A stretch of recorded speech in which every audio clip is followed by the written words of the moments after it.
Hey everyone, welcome to another edition of PowerCore Productions and Podcastings. And in today's video, we have reached the conclusion of yet another season in our reboot, the remastered version of Naruto DxD, What If Naruto Was in High School DxD, Season 2, Part 4, Rise of the Dragons, the Season 2 finale. First and foremost, as always, if you are new to the channel, or if you're a regular and you like what we have to offer, then please don't forget to like, comment, subscribe, share, and hit that bell for post notifications so you can stay up to date on everything that is PowerCore Productions and Podcastings that's to come out now and in the future. Also, tell me, how have you been enjoying the reboot of this series so far? For those of you who are new or unaware, this was one of the first stories that I did here on PowerCore Productions about 2 going on 3 years ago. Actually, it's been a while since I've been at this. This was the first What If story I ever did, and it was the series that put me on the map. But when I go back and you look at the old series, there were a lot of things that I didn't do quite well towards the stretch of the series. There were a lot of things that I was still trying to figure out when it came to how I wanted to tell stories at the time. And I've always wanted to just have one more shot to redo this series. So you could say that this is, in a way, a tribute to the channel. This is kind of like a thank you to all the people who've been rocking with me since day one, because this is the last time I'm ever touching this story. Once it's done, it's done. There's not going to be another reboot. I'm not retelling this story.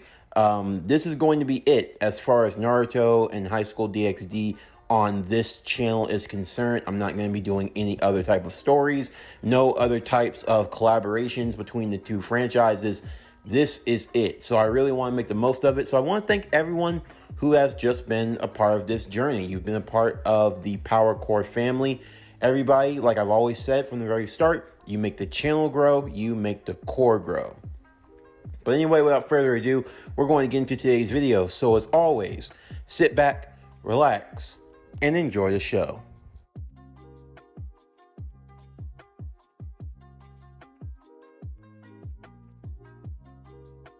Naruto sat in a stunned silence as Issei had revealed the truth. In that moment, Naruto wasn't sure of what to say or what to think. The boy that he had seemingly replaced for the son that was lost, he had been alive this whole time. Why? Why did you do this? Naruto looked to Michael, his anger beginning to boil, and Akeno trying her best to keep him calm. However, even she felt like it were best for her not to get too close. I don't expect you to understand my actions, but what I did was for the best. The boy has the power of one of the sacred dragons. It wasn't something that could just be, hey, who gave you the right to decide that? I understand, but still, no, you don't understand. All this time, I always felt it. I always felt like I wasn't. Don't say that, Issei would say. You're their son and they love you, but you're their son too. Doesn't this bother you at all? On some levels, yes. Of course it does. But the past is the past, and I can't. That's not the point. Naruto looked at Michael, his anger beginning to flare as he looked upon the leader of the angels. Do you know something about my mother? Our mother. Before Issei's birth, she suffered 2 miscarriages. You know how much of a toll that takes on someone? To feel like they've lost a life twice? Even though she's happy, there are some nights where she cries, privately alone. I give her space, but still, I know that it tears away at her heart. She thought she lost a 3rd child. 3. You put her through that. Every night, she cries for him. You took her son away. But I guess the ends justify the means when it comes to the angels now, doesn't it? Naruto, calm. I'm not gonna stay calm. You have the nerve, the audacity to speak down to the devils, to the fallen angels, to anyone else, regardless about the past. And yet look at what you've done. I guess because when any decision you make, there can be no fault. I guess because God doesn't make mistakes now, doesn't he? Michael said nothing as he took his words in stride. A sorry is not going to wipe away my mother's tears. You robbed her. You took so much away. If it wasn't for the promise I made, I swear. With that, Naruto would stand as he walked out of the door, leaving the shrine behind and Akino following behind him. Naruto, it's fine. I'm so sorry. I'm sorry you have to go through something like this. I know that my words can't do anything to help you, but even still, I'm truly sorry that you've been hurt this way.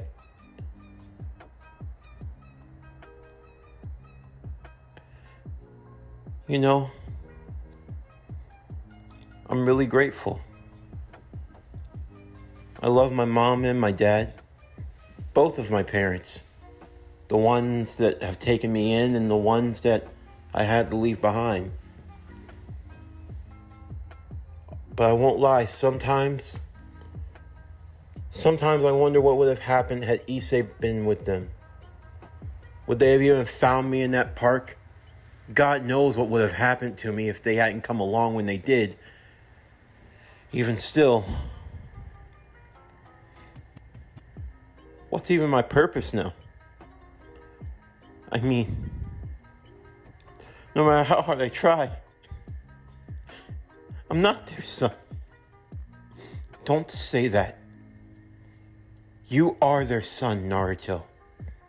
They have loved and cared for you ever since you were born. And that has never changed, and it's never going to change. Do not let the situation change you, Naruto. Akino would pull Naruto into a hug, allowing the tears from his face to flow onto her shoulders as he let out everything he was feeling in that moment. The two would arrive back to Naruto's home. No one was there except for them, and Naruto and Akino would just sit on the bed, neither saying a thing for a while, and the two just talking amongst themselves, until the conversation of what happened during the fight with Kokobile came up, when Kokobile mentioned that she was the daughter of Barkio, and Reiner's reaction to it. Naruto had wondered why it spooked her so much, and, well, this is where Akino's secrets would come to life. Akino would reveal her origin as a half-human, half-fallen angel.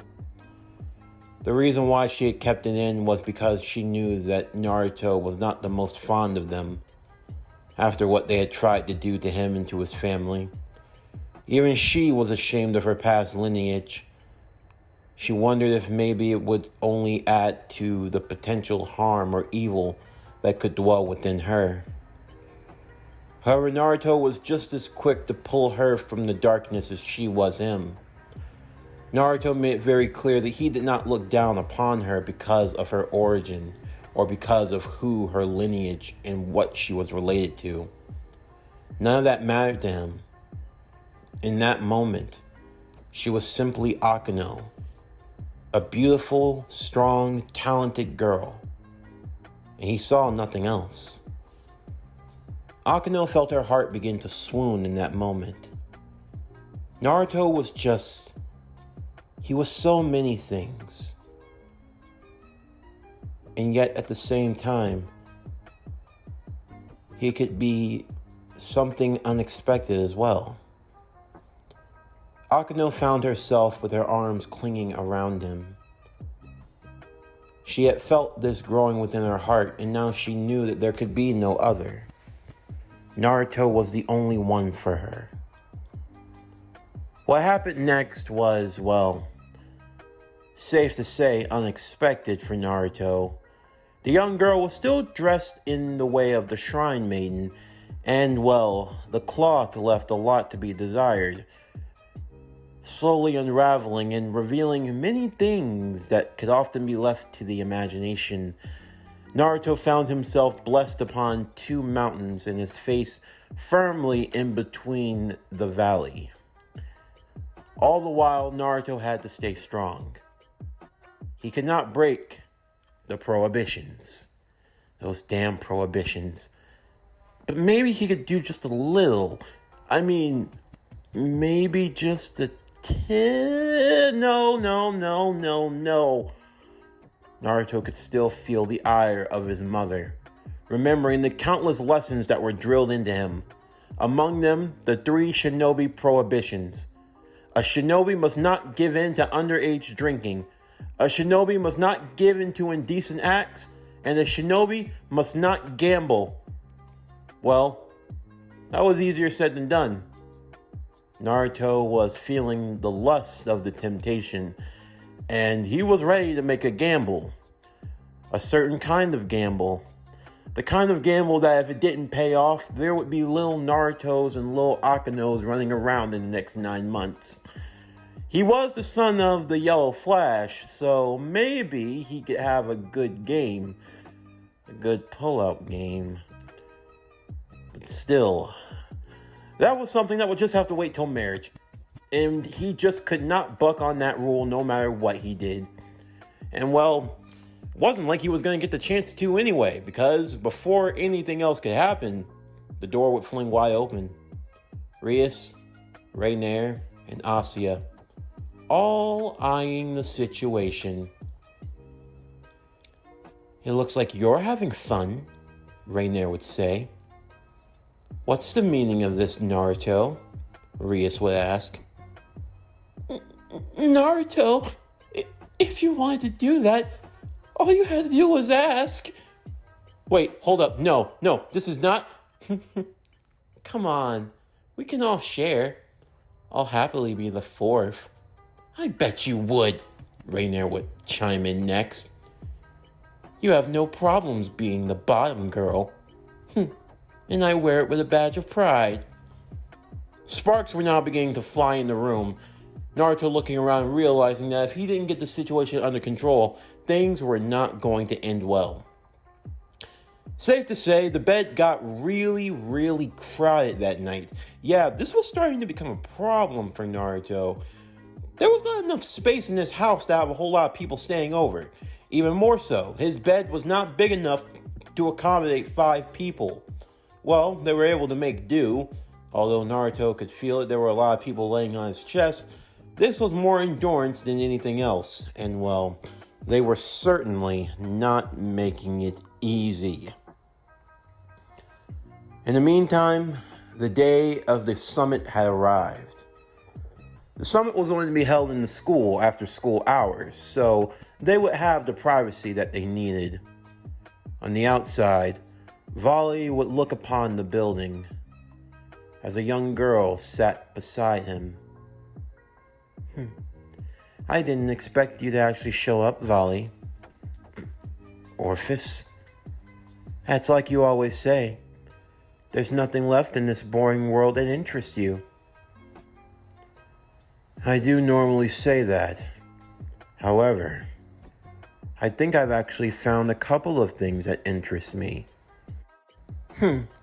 Are you referring to red and gold?" "Precisely.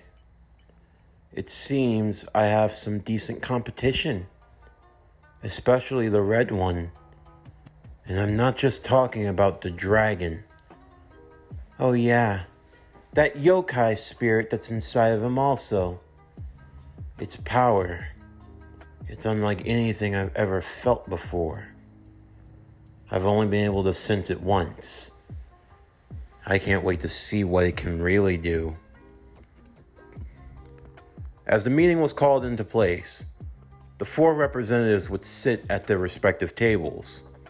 Surzex along with Graphia, and behind him was Rias along with members of her household.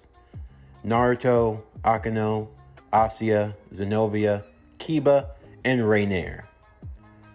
With Seraphal Leviathan, her sister, Sona Citri, and her assistant, Tsubaki. Azazel was also in attendance, along with Vali. And finally there was Michael, who would have 4 attendants with him. 2 were recognizable, that being Issei and Irina, but there were 2 others as well. One was a girl with long white hair, and the other one looked familiar. The girl with the white hair would be introduced by Michael as his young sister, Veronica. And the other one, well, the girl was walking around giving out tea to everybody, and as everyone suddenly realized the truth, well, there was one that was a bit late. Naruto, who was kind of off in his own world for a moment, hardly recognized what was really going on as his eyes were focused on Issei and on Vali until he was handed his cup. Here you go. Oh, thanks, Kiryu. Naruto would then begin to drink his tea until suddenly it dawned on him. What the hell? Kiryu? What the? That's right. Kiryu was a member of the Angel Society.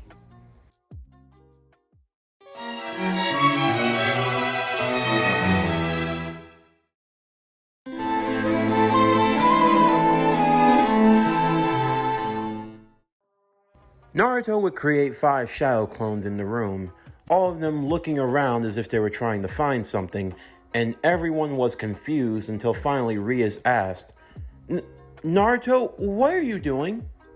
Oh, I don't know. I'm just looking around to see what type of weird fanfic shonen anime I must be in, because why the hell is Kiryu here? Good to see you too. Don't say that to me, you pervert! Oh, Naruto. Hey! Issei would yell out loud. Don't go taking what's not yours. What the? Oh, so now you're with her now? Oh, great. Naruto, it's not that serious. Of course it's serious. I mean, seriously, she's been an angel this whole time and we didn't know? What the hell? One Naruto would stand on top of the table where all the others were gathered, Azazel just trying to hold in his laughter. At this point, I just feel like we're just being pulled for a loop. I mean, really, I feel like at this point, we've been hoodwinked, bamboozled, led astray, run amok, lied to, flat out deceived. One Naruto would yell, we've been schmeckledorfed. That's not even a word and I agree with you. I mean, come on, just what on earth is the... All the Narutos would be shot with crimson lightning and would all disappear in that moment, save for the original Naruto. Naruto, get a hold of yourself.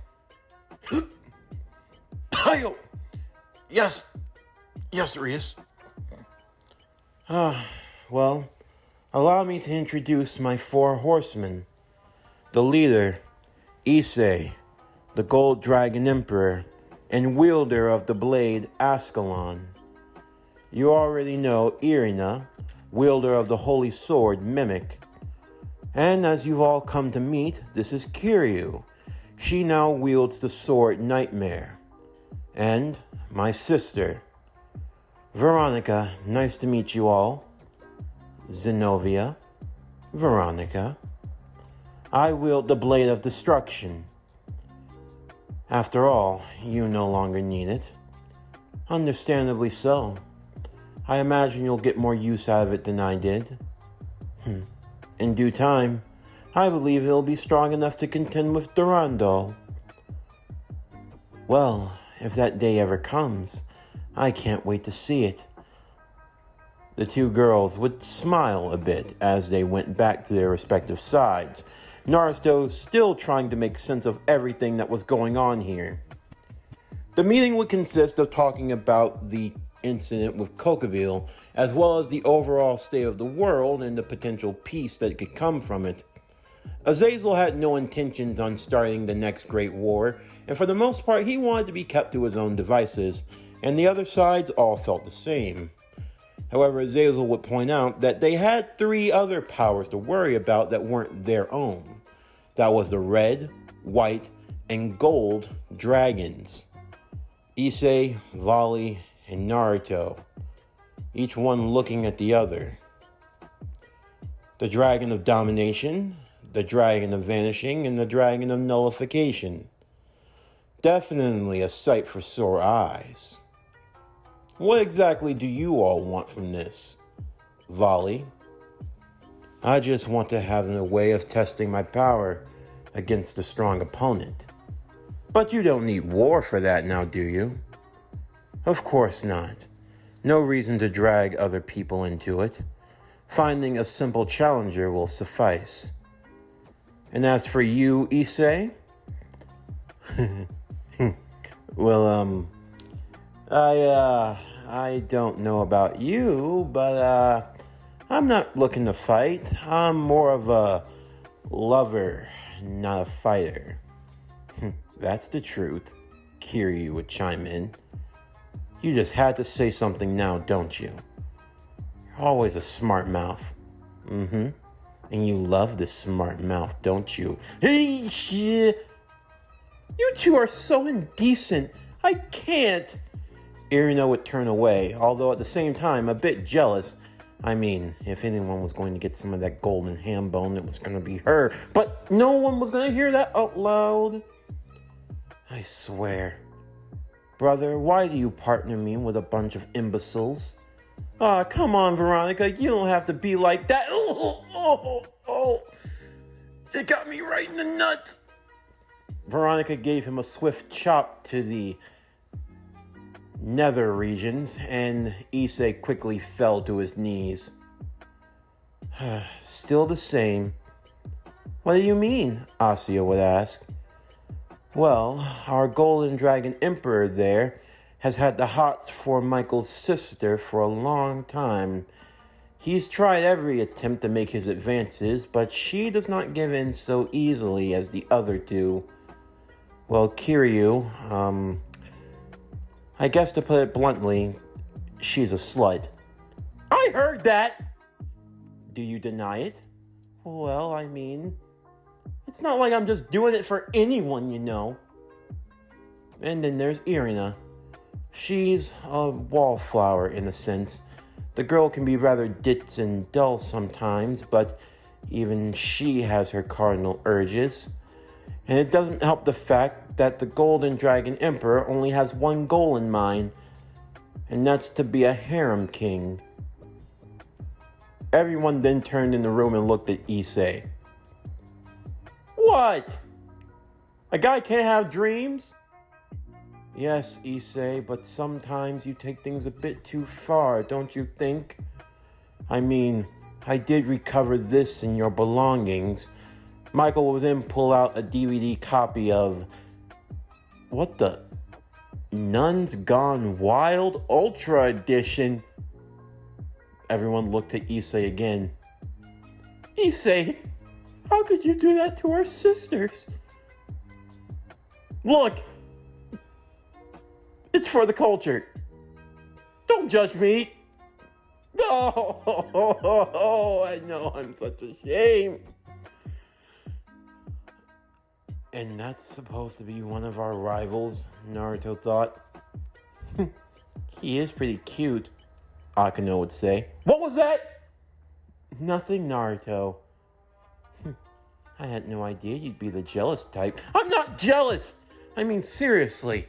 Come on, bro. You're just a perv.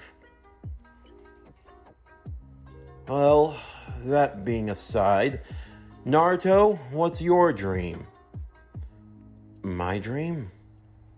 Oh, my dream. Come on, Naruto, tell them. Rias would encourage him to do so. Well, my dream is to become the 5th Devil King. The 5th? Seraphol would ask. But we don't have a 5th. That's right, Sir Zex would say. Naruto wishes to make a title his own. What's that title? Hokage. I wish for the title of Hokage to stand on par with the other 4 Devil Kings, and I wish to become the 5th. Everyone in the room would now be silent in Naruto's declaration. This was serious. Another king, Azazel would say to himself. You wish to make a title for your own. Of course. Sure, it could be easier to just take the title from another king, and honestly, if I were ever worthy of it, I'd be grateful, but I don't want it that way. I want to make a title that I can use and stand on my own. The title of Hokage.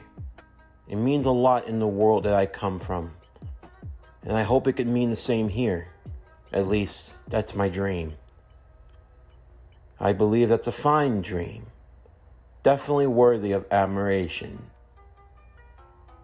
So, I think we can all say safely that none of our dragons here are looking for any real conflict, and I believe that's all for the best. The meeting, however, would be cut short as a time barrier would then be formed around them. Gasper and Koneko had been left in the club room while the others had gone to the other side of the school building for the meeting that was in the principal's office. It seemed they had come under attack and the enemy had now kidnapped both Gasper and Koneko, forcing Gasper to use his balance breaker of Hidden Valor View to temporarily stop time. Only those with a special amount of power were able to resist its effects. The 4 leaders who had been at the table at that moment, those who wielded exceptional power, the 3 dragons, along with the likes of Rias, who had just so happened to be holding Naruto's hand at the time, and thus she was shielded by Naruto's power. Thank you, Naruto. You've protected me once again. Yeah, but still, why are we being attacked? And who are those people outside? Magicians, from the looks of it. It seems as though they've come after the vampire boy, Azazel would say. This is definitely going to be a tricky subject. Although I do take it that this wasn't from the cause of any of us, now was it? No, it wasn't. It looks like we're being attacked by an outside force, Sir Zex would say. And it didn't take long to see who that force was. Kalia Leviathan.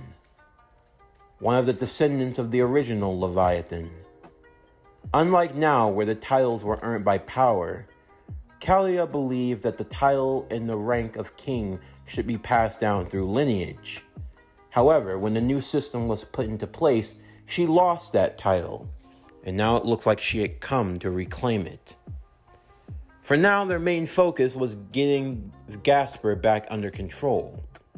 Thankfully, Azazel had something for such an occasion. They were 2 armbands. If he placed one around Gasper, it should get his power under control. The other one was given to Naruto. With it, he could achieve a proper balance breaker, without needing to make any real major sacrifice, since he still couldn't fully use it right now himself. Rias was attempted to use the move castling in order to transport herself to the club room. However, Naruto would tell her that that wasn't going to be needed. Really? Come on. I left my markers all around this school. I can get there no problem. Just leave it to me. Sir Zex would then look to Naruto. I'm counting on the both of you. Naruto would take Rias' hand before instantly the 2 would vanish. As they arrived, it didn't take them long to find where the magicians were. Naruto seeing Gasper and Koneko tied up, Gasper would look to Naruto to ask for his help. Without warning, Naruto would quickly make short work of the magicians, striking them all down, Rias backing him up, as they would free their comrades. "Thank you, Naruto," Gasper would say. "Don't worry, dude. Anytime. After all, we're a team. Teammates look out for one another." "Right." One of the magicians would attempt to get back up and strike Rias in the back. This was quicker than even Naruto could have a chance to react, but Gasper could. Using Hidden Battle View, he stopped the magician right in her tracks and allowed Koneko the chance to strike her down. "Gasper," Rias would say, "I've been practicing. I see. You've come such a long way. I'm really proud of you." "Thank you. It's all thanks to Big Brother Naruto." "Big Brother. I think it suits you well." "Oh, come on now." But, let's get to the others, alright? They're gonna need our help battling against these jerks. Naruto, Rias, Koneko, and Gasper would leave the club room and join with the others to launch the counter-strike against the enemy.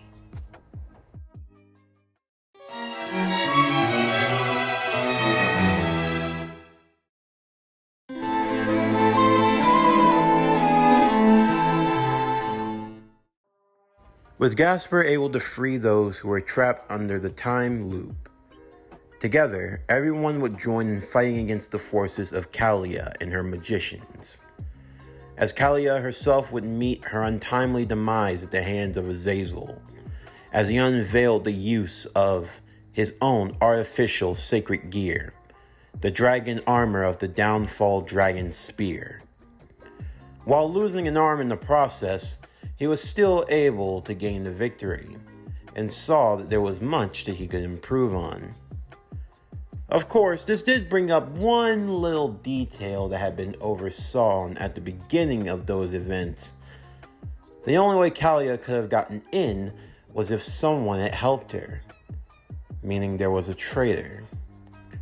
It didn't take too long for the traitor to reveal himself, Azazel being shot in the back and falling to the ground, to see, and unsurprisingly know, who his attacker was: Volley. Of course, to everyone else, they would be shocked by this betrayal. Why had Volley changed? Who was he working for? Well, Azazel had a way of getting information. He had been keeping his ear to the ground, and he had come across some unsettling news. A group was being put together.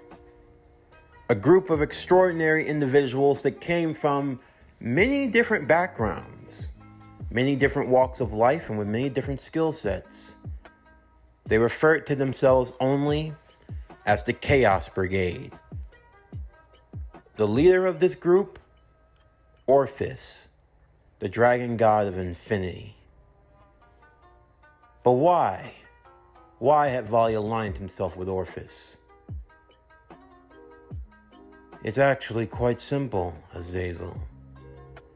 I aligned myself with Orphis because we share the same goal. We're not seeking world domination or rulership. We merely want a means to test our power. And just what do you mean by that? Naruto would ask him. You're the primary example, Naruto. The boy of wonders. The boy from another world. The last shinobi, I presume. You have all this power, and yet I still find you disappointing. Really? Well, how about I fix your expectations? Oh, I'm hoping you do, the both of you. As Volley looked towards Issei. A pervert, and a boy that can't keep his power under control. You're supposed to be dragon emperors. I expected so much better from the both of you. Now Issei was starting to get annoyed. I mean, don't be mad at me. Be mad at yourselves. Neither one of you can perform a successful balance breaker like I can. And yet all I hear is hype. The dragon of nullification, who wields the blade Ascalon, the Dragon Cutter, and you, the boy that possesses the power of the Red Dragon Emperor and also the power of the yokai. And yet, from what I see, you're all very disappointing. If you had the power I did, Kokobil would be no match for you. You are dragon emperors who should have no equal, and yet the world seems to have no problem challenging you at every turn. Do you not have any modicum of respect and dignity for yourselves? I have all of these expectations for you, and yet you keep letting me down. I know. Perhaps I should give you a better goal. One who wishes to call themselves king can never be one if they don't truly have what it takes. Perhaps you can become an Avenger, Naruto. Maybe I should kill your parents. Although in the end, I'd be doing them a favor. It's not like you're their real son anyway. What the hell did you just say to me? Did I stutter? I'm gonna wipe your parents off the face of this pathetic earth. And then what are you gonna do about it? You gonna cry and bitch? Or maybe that'll be the kicking ass you need to actually do something about it. Although, what should I expect? It's not like you were ever worth anything. After all, the only reason you were sent to this world was because your mommy and daddy didn't want you in the first place. Shut the hell up! Naruto? You think I'm just gonna sit back and let you take anything from me? The cloak of the Nine Tails would start to wash around Naruto. The armband would disappear as the power of the boosted gear would take hold. What stood before Volley was the balance breaker of the Red Dragon Emperor, cloaked in the aura in the cloak of the Nine Tails itself. Volley, you want to challenge us. You have the audacity to speak down to me. Do you know who the hell I am? I am the Red Dragon Emperor, the Crimson Dragon of Domination. I yield to no one. You, if you dare lay a hand on anything that belongs to me, I will be the one that wipes you from this earth. I will destroy you over and over again, to the point you won't even dream about regenerating in this lifetime. In that moment, Naruto would charge directly towards Volley, shooting high into the air and grabbing him. The two would collide in that very moment. The vanishing dragon and the dragon of domination. Everyone watching on and feeling the intense aura and the power coming off the both of them. For Issei, he was in awe. He didn't even know that he could achieve this level of power. For all of his training, for everything he had been through, he had never achieved Balance Breaker. It was something that still eluded him. What are you going to do now? Issei would hear his inner dragon speaking to him. Morgana? Your brother, he is not in the clear state of mind. He is being influenced by the yokai and giving into his anger. The anger being boosted by that of the Red Dragon. So what does that mean? I mean, the more that the powers are used in unison this way, the more Naruto will lose control. The boosted gear does not only boost power, it boosts desire, one's own emotions and feelings. If Naruto is being powered by nothing but hatred, and the boosted gear gives off limitless power, limitless rage, Issei would say. Exactly. But what can I do? Even with Ascalon, in my current state, you must use your balance breaker, Issei.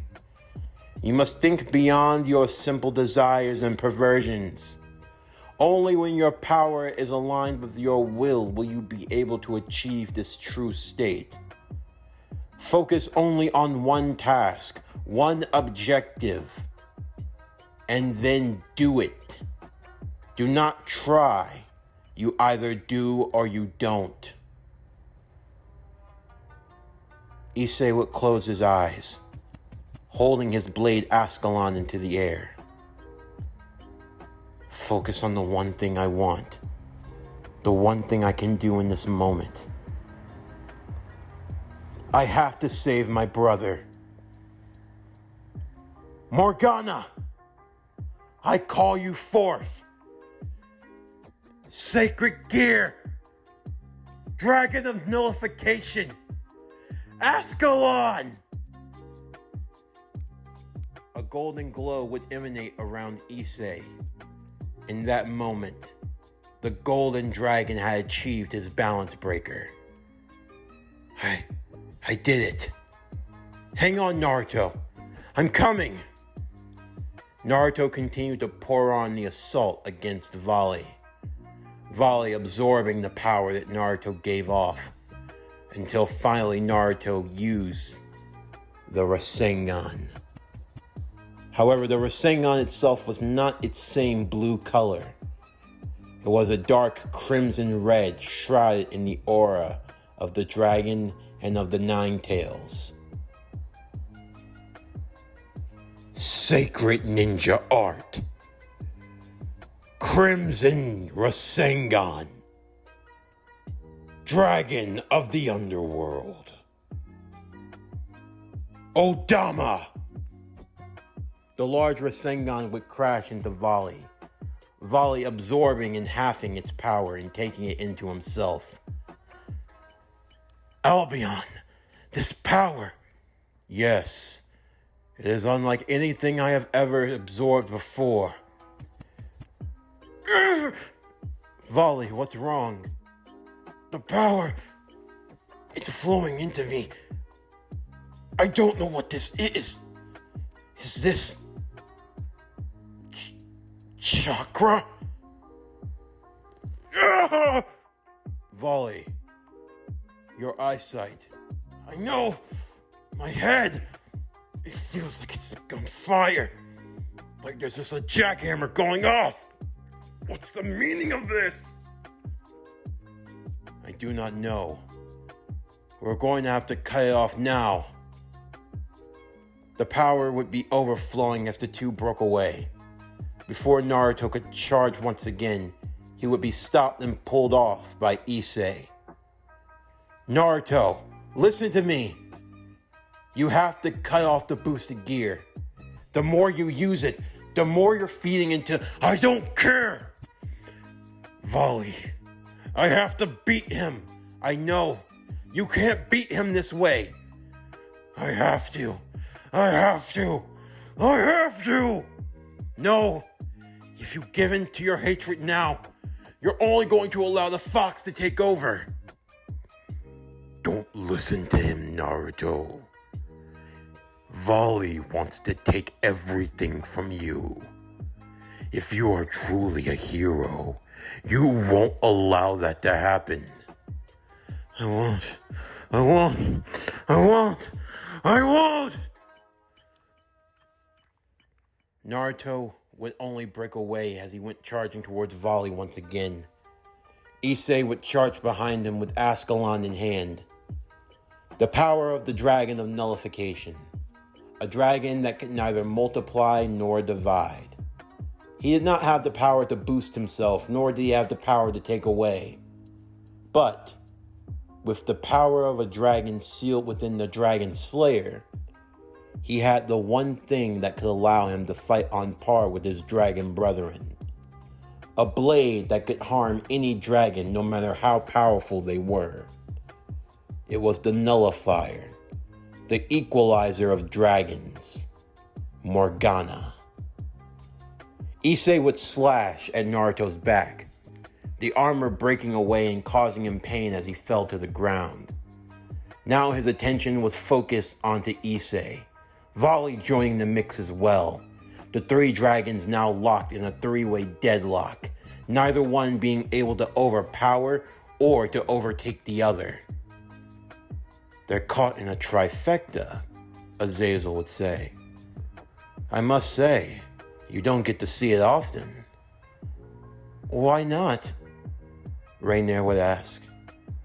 Well, my girl, historically speaking, of the four great dragons, it was only Albion and Dreg who were known to cause the most headaches. Morgana and their brother, the one known as Susanoo. They were usually the ones that typically stayed out of the fray, only getting involved when they had to. This would lead into a four-way survival. However, what we're seeing now is the trifecta, a battle between the three dragons. Who's going to win? Hard to say. Volley is the most experienced. However, Naruto, using those powers of his, ninjutsu, as I've been told, it's something on an entirely different level. And then there's Issei, with the power of nullification, the Dragon Slayer Ascalon, the blade that can pierce any dragon no matter how powerful. This is just a fight between absolute monsters. The battle would ultimately reach its climax, as the three charged at one another one final time. In the midst of the blowback, all of them would be sent flying in different directions, their armor completely fading away. Man, they were powerful enough to blow away my sacred gear. I must say, you're definitely living up to expectation now. I wonder if they can handle the juggernaut. Don't try it, Volley. You've already overexerted yourself.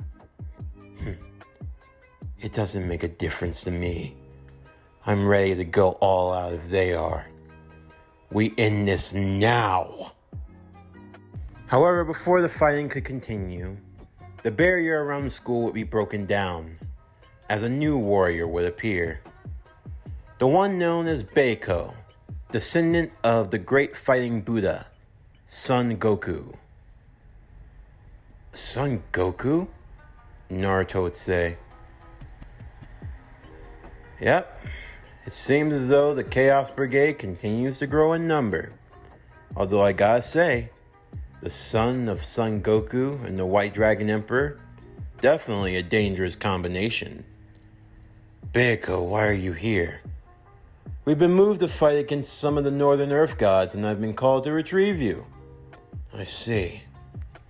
It seems this fight has reached its conclusion. Train hard, Naruto, Issei. We'll be seeing each other again. Naruto wanted to respond, but he was just exhausted, collapsing and, well, not falling fully as Rias, Akeno, Asuya, and Rainier were all there to catch him immediately. Issei fell to one knee as well, but thankfully Irina and Kiryu were there to catch him. He was just about to fall completely unconscious as Victoria would walk towards him. Not bad, Gold Dragon Emperor. Veronica, you really do like the nuts again. With that, the three great sides would all take their leave. It seemed as though their peace was going to come after all. They were going to have to work together, especially with the forces that were now gathering against them. After some time would pass, as Naruto and the others made their way back to the club room, they would be surprised as they were greeted by none other than Azazel. In honor of this new alliance, Azazel had been asked by Sir Zex to help the children of the club to explore their power and take it to the next level. My first job is to make sure that the sacred gears of this team is brought to their fullest of potential. The boosted gear, the Holy Devil Sword, and Hidden Valor View. But also, it's come to my knowledge that you've all had some training under our lovable ninja here, haven't you? Everyone would nod in agreement to this. I thought so. And that's precisely why I'm going to be having Naruto help me out with your overall training. Everyone was surprised by this as they asked further. Naruto, you have a lot of information about these ninja arts, don't you? Let me ask, would you mind sharing them with the rest of your team? Oh, I don't mind at all. I mean, I don't know how good of a teacher I'd be, but I think you'll do a fine job. So what exactly am I going to teach them? Well, if you would, I want you to teach them how to use chakra. In the meantime, there's also another matter that has come to my attention. Sir Zex believes that Naruto is going to need a lot of helping hands if he's going to take over and become the 5th king. What do you mean? Naruto would say. Well, a king needs to have many strong subjects that will lead them, and in a way support them. Also, if I'm not mistaken, you are the last of, well, your family line. So you're going to need some help getting those numbers up to par, my friend. Azazel. Effective immediately, all female members of the Occult Research Club are going to be moving in with Naruto. All the girls' jaws would hit the floor in that moment. And for Naruto, he felt like he was in danger. What happened next was a series of shadow clones being worked to the absolute limit, as a lot of moving had to be done. All the girls now excited for this golden opportunity. Oh man, I'm gonna need, boss? One of the shadow clones would move to Naruto. We're done. Alright, thanks a lot. Yeah. Don't call me again. The clone would undo his jutsu and would disappear, along with the others once they were finished. Rias now saw that things were going to be cramped, but she knew a way around that. They'd just get her brother to redesign the house. What? Not like it'll change anything. I'm still going to be in bed with Naruto, Rias would say. What about me? Rainier would chime in next. I want a turn, Asio would say. I have no problem going after you guys. After all, I enjoy being the 4th, Akano would say. Wait, if we're going to be, well, communicating better, I believe I should be involved as well. You just want to make babies, Naruto would say. It's not a matter of if, Naruto. It's simply a matter of when. You can't just force your eggs onto people. Well, are you going to object? I mean, no.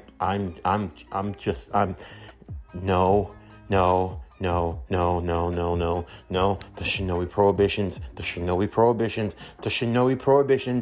I will make you break those prohibitions, Zenobia would say. I know what I want, and I'm going to get it. Naruto would create a multitude of shadow clones. Hey, I thought I told you that... Wait! Hold up. What's going on here? I'll be taking this one. Zenobia dragged one of the Naruto clones down the hall. Wait, boss, no, you can't just do this to me. You can't just send me away. No. Don't let her. No, she's gonna... She's gonna take my soul! Oh God. What's she gonna do to him? I think the real question is, what isn't she going to do to him? Akeno would say with a smile. All the other Narutos would then say a silent prayer for the fallen, only for their heads to quickly be hit with a migraine because they're not allowed to pray. For now, Naruto is going to have to make the most of this situation. New friends and foes were appearing at every turn. There was no telling what dangers were going to loom on the horizon. But no matter what was to come, Naruto knew he was going to face these challenges head on. After all, it wasn't in his character to give up so easily. No, Naruto had set his path, and it was a path he was going to see through till the end. In the meantime, off in the northern dimensions, as the battle raged, Vali found himself sleeping alone in a tent. He had been suffering from a major headache, one that he couldn't just shake off. Absorbing that power from Naruto, it did more than he was expecting. You see, under normal circumstances, nothing should have happened. However, Naruto, as I'm sure we can all agree, is not a normal individual. You see, Naruto suffers from a little problem when it comes to reincarnation.